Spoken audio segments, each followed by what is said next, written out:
Salam alaikum la famille, salam alaikum les amis, bonjour à tous les supporters du football, de la balle ronde et de l'équipe nationale d'Algérie. Bon les amis, je fais cette vidéo pour parler du Qatar 2022, car il y a des choses qui m'intriguent, il y a vraiment beaucoup de choses qui m'intriguent. Je parle avec des gens dans la rue, ils pensent la même chose que moi, tout le monde l'a remarqué, toute nationalité, hein, français, italien, turc, tous ils me disent la même chose, on sent un truc bizarre. Est-ce que la Coupe du Monde 2022 au Qatar aura lieu? Alors, je vais vous expliquer pourquoi ça m'intrigue. Je dis pas qu'elle n'aura pas lieu, je dis pas qu'elle sera décalée, mais il y a quelque chose qui m'intrigue.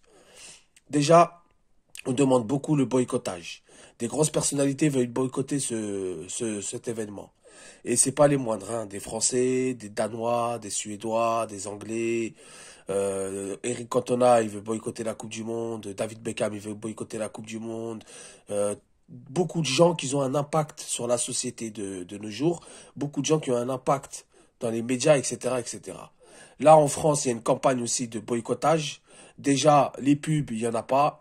Bein Sport, 4-5 mois avant une Coupe du Monde, ils te font des reportages sur les équipes, ils te parlent des favoris, ils se réunissent autour d'un plateau pendant 2 heures, RMC Sport c'est pareil, les chaînes sportives c'est pareil, l'équipe 21, etc., etc. Il n'y a rien du tout. Ni les J-40, les J-52, les J-63, tout ça, il n'y a pas. Ça parle de boycottage.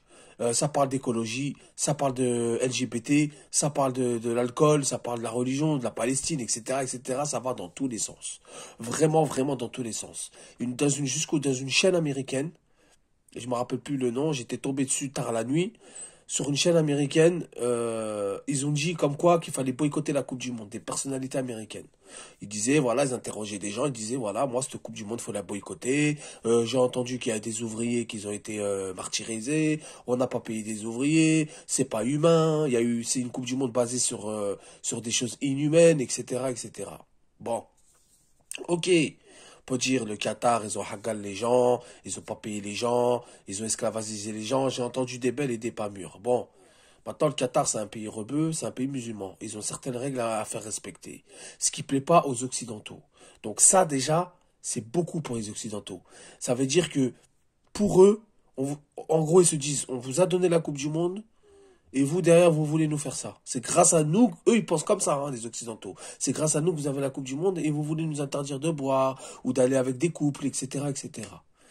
C'est pour ça que moi, je me pose beaucoup de questions. J'en ai parlé avec des gens, hein, pour extérieur, parce que là, je parle pas que l'Algérie ou pas l'Algérie, ça n'a rien à voir, les amis. Là, ceux qui vont venir en commentaire, ça sert à rien de venir, oui, parce que vous n'êtes pas qualifié, ça n'a rien à voir. Moi, je parle de ce que je vois. Aucune publicité, aucun débat, ni les chaînes sportives, même françaises, il n'y a aucune pub, ça parle même pas de la Coupe du Monde, il n'y a même pas de réunion pour dire qui est les favoris. Les dernières Coupes du Monde, 2006, 2010, 2014, Bein Sport, 5-6 mois avant, ils présentaient les équipes, ils faisaient des reportages sur toutes les équipes. Là, il n'y a que le Trophée Tour qui a été un peu partout. Tout ce qui se passe, c'est l'initiative de l'ambassadeur du Qatar. Rien d'autre. Ni la FIFA, ni Coca-Cola. Oui, Coca-Cola, ils étaient présents au Trophée Tour, c'est normal, c'est eux le sponsor, etc. Mais il n'y a pas de gestes comme on a vu dans les précédentes Coupes du Monde. Donc voilà les amis, vous me dites ce que vous en pensez en commentaire. Ceux qui sont d'accord avec moi, il n'y a pas de problème, on peut débattre. Peut-être j'ai oublié quelque chose ou pas. Ceux qui sont pas d'accord, il n'y a pas de souci. Vous connaissez Renard des Surfaces, il accepte tous les points de vue, dans le calme et dans le respect.